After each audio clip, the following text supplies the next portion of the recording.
Hello everyone, and welcome to this week's Brain Coach Tips. I'm Jan Bedell, otherwise known as the Little Giant Steps Brain Coach. I'm so glad you're here to continue the journey to learn, be encouraged, and become equipped to make positive life changes in your family and beyond.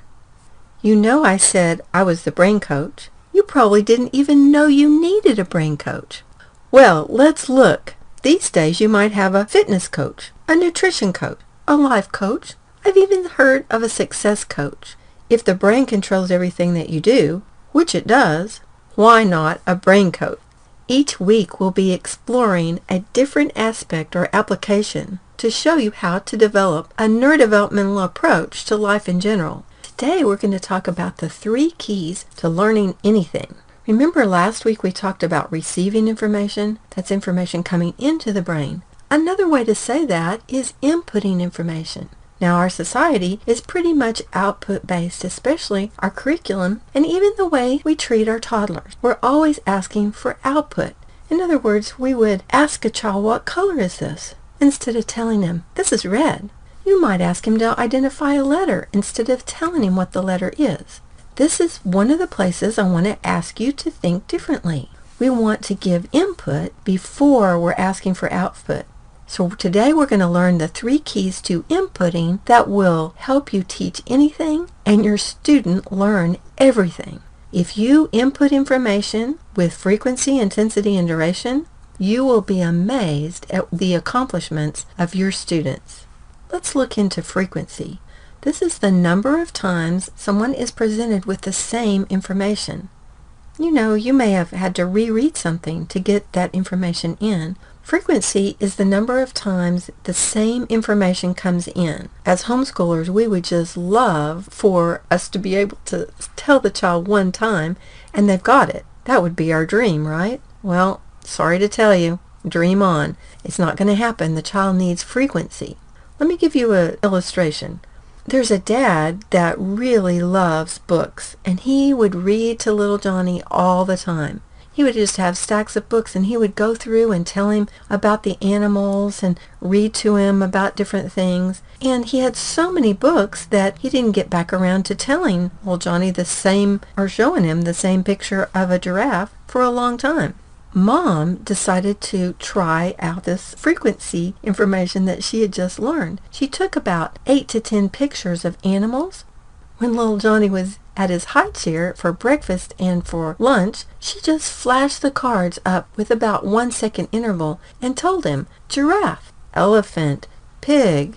Just kept going through the animals, went through them in a different order about 3 times, and after a week, Dad's reading to Johnny again. He opens the book, and immediately Johnny points and says, giraffe.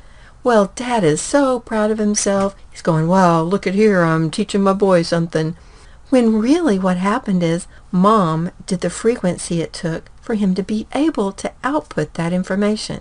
There are foundational skills that you can use these 3 keys for that will save you much time later on. Let's think about this. How many of you have spent time telling your child, hold your pencil right? And you say it over and over again. You just wish you had a little recording to sit right beside them to say, hold your pencil right, hold your pencil right. Because you keep saying it and they move to the right place and the next thing you know, they're not holding it right. It could be because their hands are not strong enough and they're having to compensate by using more fingers.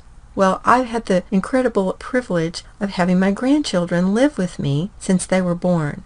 As a neurodevelopmental grandmother, I've been doing these little things along the way that take seconds or minutes. This is one that really blew me away. From the time that Kinsey was tiny and she could wrap her fingers around my thumbs, we would pull her up from her a laying position, like on the changing table, and strengthen those hands. Right now, my 2.5-year-old grandson, if he wants up, he knows he just puts his hands straight up. We put our thumbs out there and we raise him up by his hand. By just doing that few seconds of intervention there, building those hand muscles, I was blown away at what happened. When Kinsey picked up her pencil type thing, it was a Magna Doodle kind of little pencil utensil, and she picked it up and held it with a perfect pencil grasp. Now, this is very interesting because when that happened, she was 19 months old. Well, I just thought, that's got to be a girl thing, firstborn or something. Carter comes along, we do the same thing with him, and he picked his pencil up correctly. They never did the prehensile, all 5, kind of upside down markings. They just held their pencil right. So these are the kinds of things that I'm talking about, that if you do in little seconds and minutes along the way, you save yourself hours of agony later on.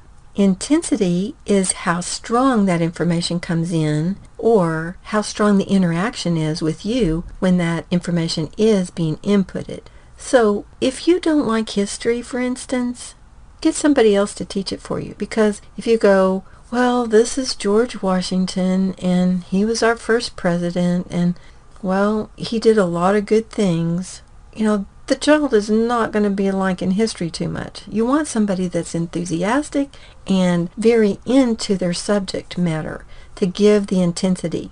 Now, this can apply to every aspect of what you're teaching.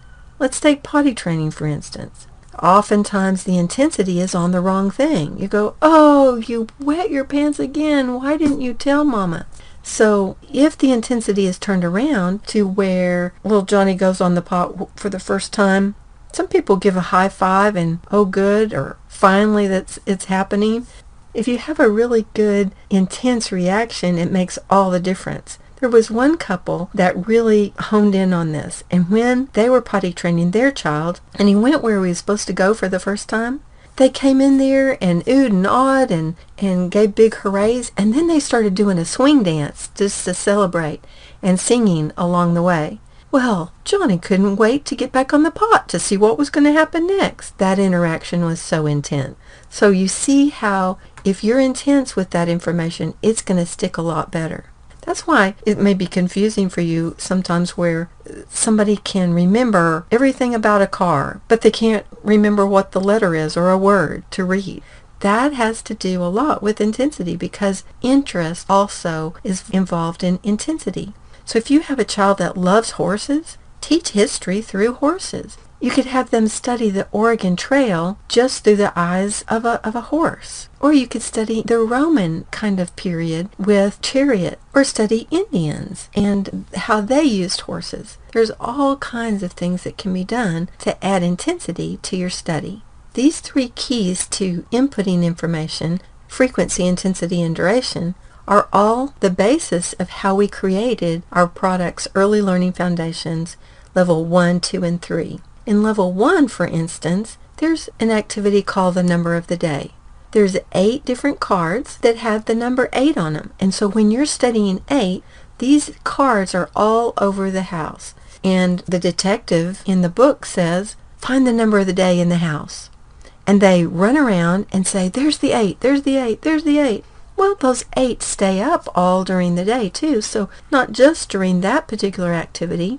You can walk by an 8, and if you're with your child, you say, oh, there's that 8. And that 1 second of frequency can make all the difference in how quickly they can remember their numbers. You can teach letters this way, all kinds of things.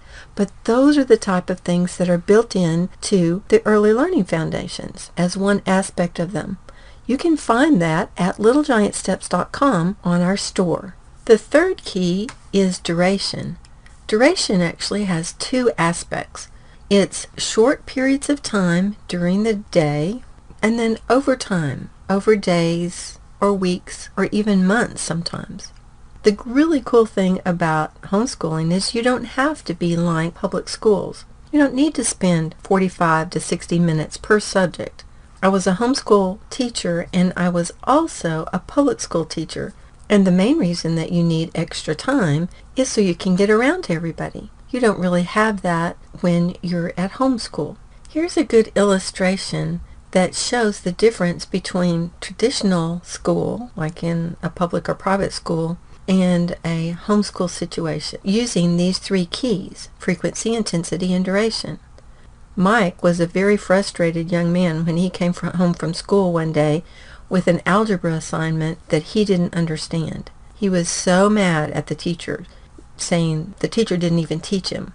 Well, traditionally, they show him one time on the board and then give him a bunch of practice problems to do over and over again. And of course, Mike had his for homework because he didn't understand it and couldn't do it in class. So he was slamming things around and very upset. And his mom knew about these 3 keys. And she said, "Come over here, Mike." And she sat him down, and right next to him, she started doing one problem after the next. She said, "Watch." And she did it. Very little talking, if any. She did another problem. She did another problem. He's watching. The light bulb seems to be going on. Pretty soon, after about 6 problems, maybe 8, he said, "Thanks, Mom," grabbed his book, went off happily to his room, and did all of his homework. So how long did that take her? 10 or 15 minutes, maybe. But now she had a child that understood how to do that. So she did it frequently. She went over the problem several times in a short period of time, and then he got it. If you have a younger child, let's say a 3rd grade boy, this may have been your experience. You sit him down, you've shown him how to do his math, you sit him down and say, "Do these problems. I'll be back in a little bit." So you go throw in some wash and take care of the baby and do this or whatever else you have to do.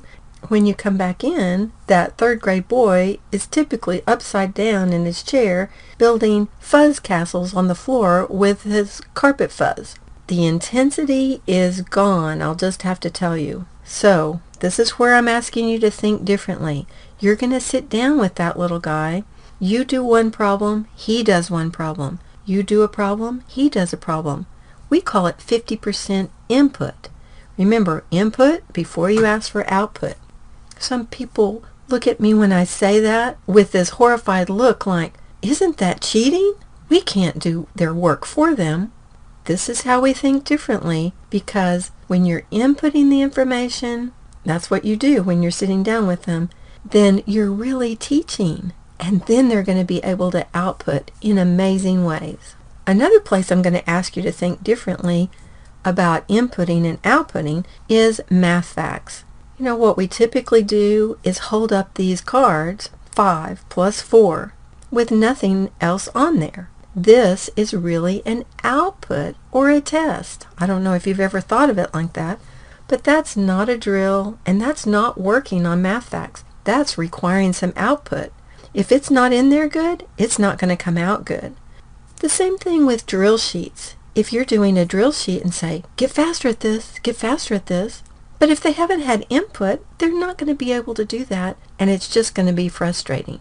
Even those games they play on the computer with math facts, where it's supposed to be teaching math facts, in quotes, they have to have the answer before they can shoot that thing out of the sky that's on the screen. You want to make sure they have input of that information. We created something called Rapid Recall System. And this is a supplement to any curriculum that you're using that you can use just to teach math facts. The addition, the subtraction, multiplication, and division, those basic math facts. What we're doing here is the child is seeing, hearing, saying, and writing 5 math facts 14 times every day. You would think, wow, that should take a long time, but it only takes 6 minutes. 1 minute of getting the information in through the flashcards with the answer, 2 minutes of listening to the problem being told to them with the answer, another flash session where you can do this a minute before you work with them on math and a minute after and get those 2 frequencies in, and then they're listening again and writing down the answer as they hear it. So this is all input, 14 times of input, and only 2 of those are going to be anything coming out. Of course, I created this for young children because that's when they learn their math facts, right? Well, I had a lady come to me. She said, "My 15-year-old is brilliant in math. He knows all these high-level math operations and formulas and everything, but his answers are always wrong because he didn't know his math fact." She said, "I have a whole shelf of things that didn't work. I didn't expect him to know it, but now he does." Now, that's great. I really did make it for those that were initially learning their math facts. I had a mom of some twins that came in, and she said they're on the autism spectrum and they hated math. Anytime that anything to do with numbers came out, they would just have a conniption fit. After a week of doing their rapid recall, one of the boys said, "I can do this. Math is easy." She said they've loved math ever since. So it really works well. It's based on the frequency, intensity, and duration. Only takes 6 minutes of input. 1 minute here, 1 minute here, 2 minutes here, 2 minutes here. And then you do a speed drill that you can ask for output because they've already had 60 exposures of the same information that week. So they really do get it. You can go to littlegiantsteps.com, and on the homepage at the bottom right, there's a place where you can access a way to get our newsletter. Don't forget about the free auditory test kit and the visual test kit that you can get as well on our store. You do those two activities, auditory and visual, after you find out where the child is. You do that twice a day. That's the frequency. For 2 minutes, that's the duration. And this is an intense listening or visual activity that makes their auditory and visual skills just like their radar everywhere they go, picking up information. When I'm talking to homeschoolers anywhere, whether it's at conventions and personal consultations, I like to help them with the principle of intensity. Let's say you have a first grader and they are so excited about starting to school. They're the youngest ones and all their brothers and sisters have already started their formal education and they are very excited to start school too. So you give them their page of math. Maybe there's 10 problems on that page and they're just over there working and so excited to be part of the whole process. And they bring it over to you, and you look down and you see there's 2 problems that are wrong. Now, what typically gets the attention on that page or the intensity? The ones that are wrong, right? So what you do is put an X on the ones that aren't right, and you hand it back to them and say, "This is good, but you missed these 2. And their enthusiasm kind of goes down here because they thought, "Oh, I thought school was going to be fun, and now I have these red marks on my paper." They kind of sulk over to their table and kind of sit down and go, "Gosh, I don't know what to do. I don't know. I missed these, but I don't know what to do about it. And so I don't know if school's going to be that great anyway." You can turn that whole thing around just by this little technique.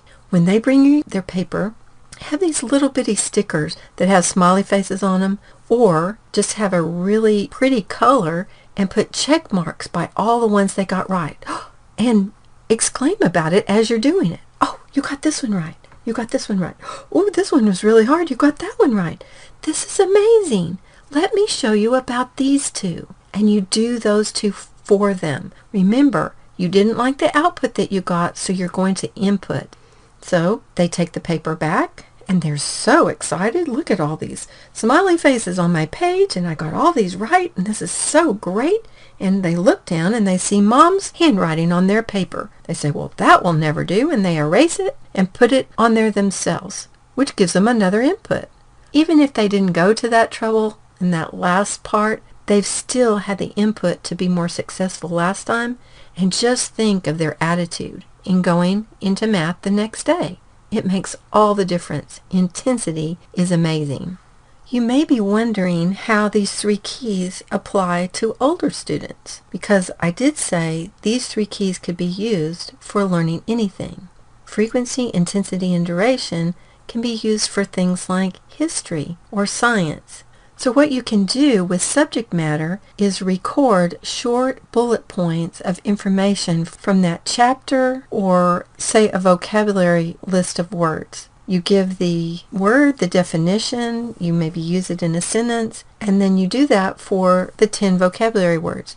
They've got it on audio, so they're listening to it several times a day, and it's just very short. So you're using the frequency, intensity, and duration there to get that information to stick. Let me give you an example. Let's say you were studying Columbus. You would say, "Columbus discovered America in 1492. He had 3 ships, the Nina, the Pinta, and the Santa Maria. He was named the Admiral of the Ocean Sea. He died a pauper." Any key things that you want them to remember. You're not going to read to them on this audio. You're just going to bullet point the important things that they need to remember. Just as a reminder, all our neurodevelopmental brain training programs and products on littlegiantsteps.com use this formula of inputting information with frequency, intensity, and duration. If you really want an overall brain training program, you might want to consider Developmental Foundations. So stay tuned to make life and learning easier. For now, it's the Brain Coach signing off and reminding you to think differently.